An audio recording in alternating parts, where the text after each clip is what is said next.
السلام علیکم سامعین، ماہ مبارک کا آغاز ہو گیا ہے اور اس سلسلے میں ہماری درخواست پر مجلس دعوت الحق کے چیئرمین نامور عالم دین حضرت مولانا عبدالستار سلام قاسمی دامت برکاتہم نے اسی حوالے سے ایک بصیرت افروز بیان بھیجا ہے۔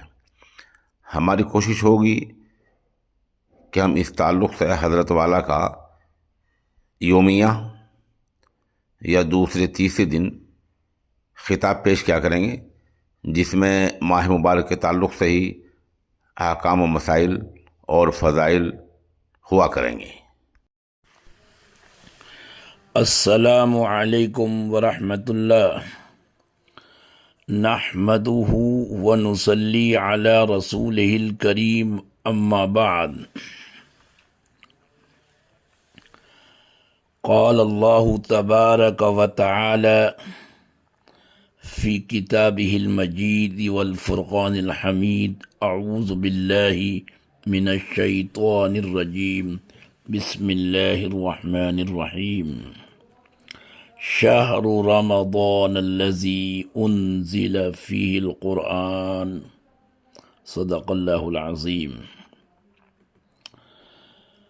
رمضان کا مبارک مہینہ شروع ہو چکا۔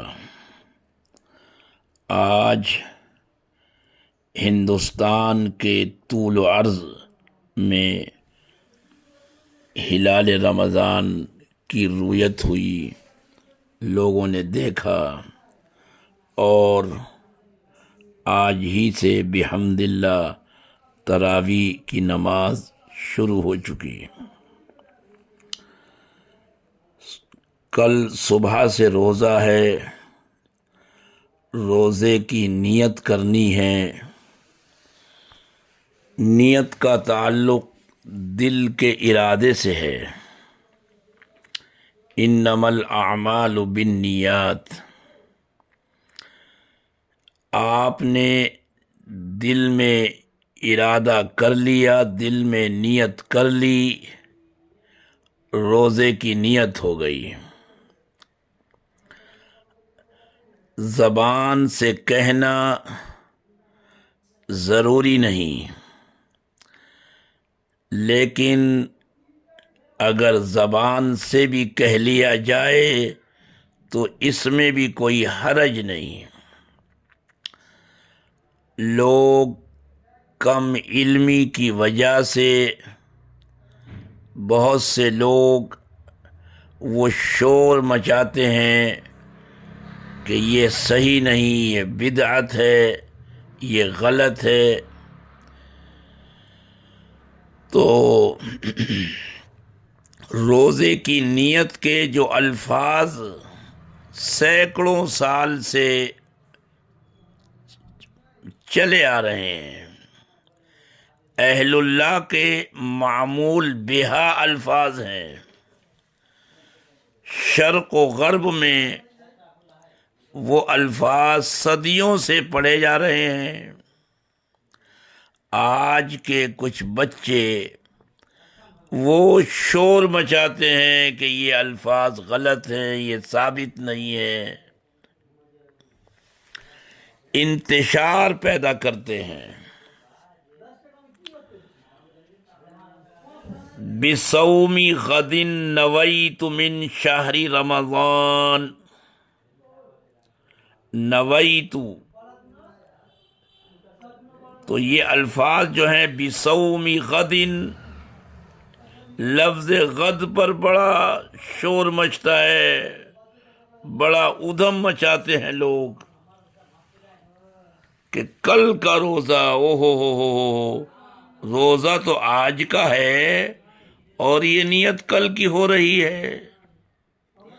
اب بیچاروں کے پاس جتنا علم ہے اسی کے حساب سے وہ اچھل کود مچائیں گے۔ جس کے پاس جتنا علم ہوتا ہے وہ اسی کے حساب سے بات کرتا ہے۔ انہوں نے غد کا ترجمہ کل پڑھ لیا تو بس انہوں نے اچھلنا شروع کر دیا کہ صاحب یہ تو دیکھیے کس قدر غلط بات یہ لوگ بتا رہے ہیں کہ کل کا روزہ تو آج کا ہے۔ تو پہلی بات تو یہ کہ دن شروع ہونے سے پہلے روزے کی نیت کرنی پڑتی ہے، روزے کا وقت شروع ہوتا ہے۔ تو عرف عام میں جو دن ہے وہ کل کا دن کہلاتا ہے۔ عرف عام میں زبان لوگوں کے عرف میں جس کا اعتبار شریعت نے کیا ہے، وَأْمُرْ بِالْعُرْف قرآن نے کہا ہے، کئی مقامات پر کہا ہے۔ تو پہلی بات تو یہ کہ عرف میں جو دن ہے وہ کل کا دن ہے، اس لیے اگر اس کا ترجمہ کل کر لیا جائے تو بھی کوئی حرج نہیں۔ لیکن میں ایک علمی نکتہ عرض کرتا ہوں کہ لفظ غد کے معنی کل کے ہیں ہی نہیں، یہی مغالطہ ہے، سرے سے دھوکہ ہے کہ غد کا ترجمہ کل ہے۔ غد کا صحیح مفہوم اور صحیح ترجمہ وہ اگلا لمحہ ہے۔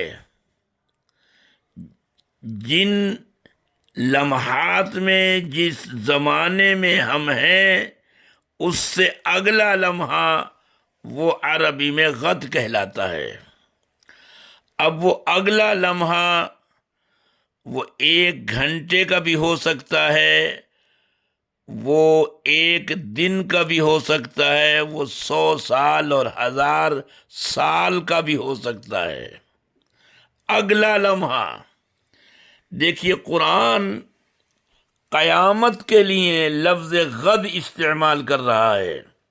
وَلْتَنظُرْ نَفْسٌ مَّا قَدَّمَتْ لِغَدٍ، لفظ غد آیا ہے اور اس کے معنی قیامت کے ہیں، آنے والے کل کے نہیں ہیں کہ آج 11 تاریخ ہے تو کل 12 تاریخ کو قیامت آئے گی۔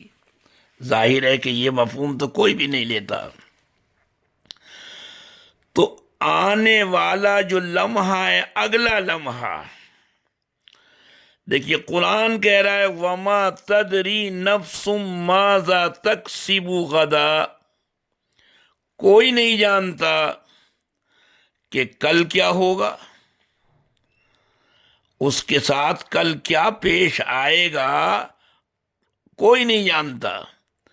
تو یہاں کل جو عرف عام کا ہے وہ مراد نہیں ہے کہ صاحب کل کے بارے میں تو انسان کو پتہ نہیں ہے، لیکن آج کی دوپہر کے بارے میں اس کو پتہ ہے کہ کیا ہوگا اس کے ساتھ، آج کی شام کے بارے میں، آج کی رات کے بارے میں اس کو پتہ ہے، اس کے علم میں ہے کہ رات کو اس کے ساتھ کیا ہونے والا ہے۔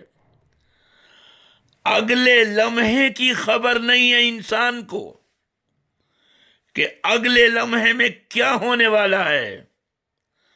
ابھی ہنستا کھیلتا ہوا انسان جا رہا ہے کہ یکایک زلزلہ آیا، یکایک سیلاب آیا، یکایک تباہی آئی، ابھی ہنستا کھیلتا ہوا جا رہا ہے اور اگلے لمحے میں پتہ چلا کہ وہ دنیا سے ناپید ہو گیا، دنیا سے چلا گیا۔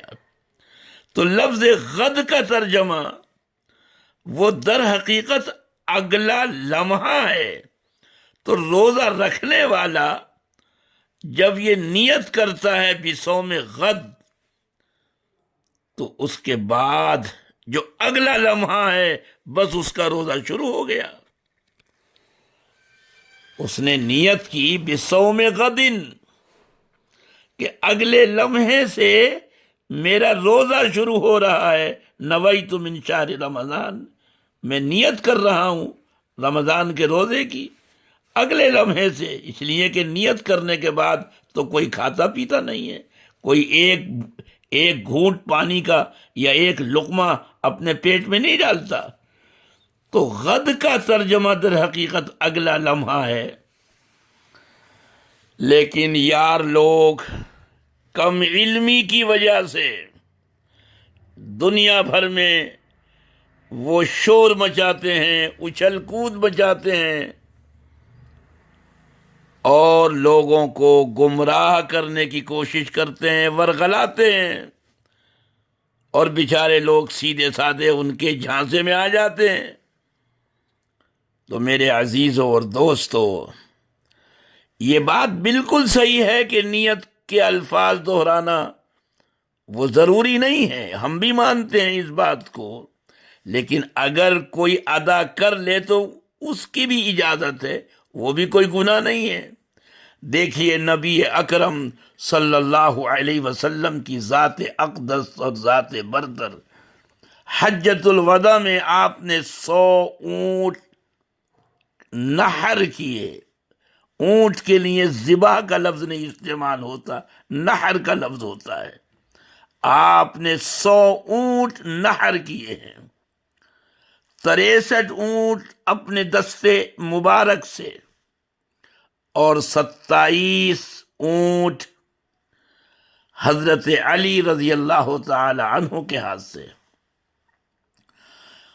اور آپ نے ایک اونٹ کی قربانی کرتے ہوئے، اس کا نحر کرتے ہوئے آپ نے اپنی زبان مبارک سے یہ الفاظ نکالے، جبکہ نیت تو تھی آپ کی کہ بار الہ پروردگار، یہ اونٹ یہ میں اپنی طرف سے بھی کر رہا ہوں، اور قیامت تک آنے والی میری امت کہ وہ تمام لوگ جو اس قابل بھی نہیں ہوں گے کہ وہ قربانی کر سکیں، وہ بکرا خریدنا اور بکرے کی قربانی کرنا تو دور، وہ بڑے جانور کا ایک حصہ بھی لینے کی قدرت نہیں رکھ سکتے، ایسے بھی لوگ ہوں گے، تو ان سب کی طرف سے میں قربانی کر رہا ہوں۔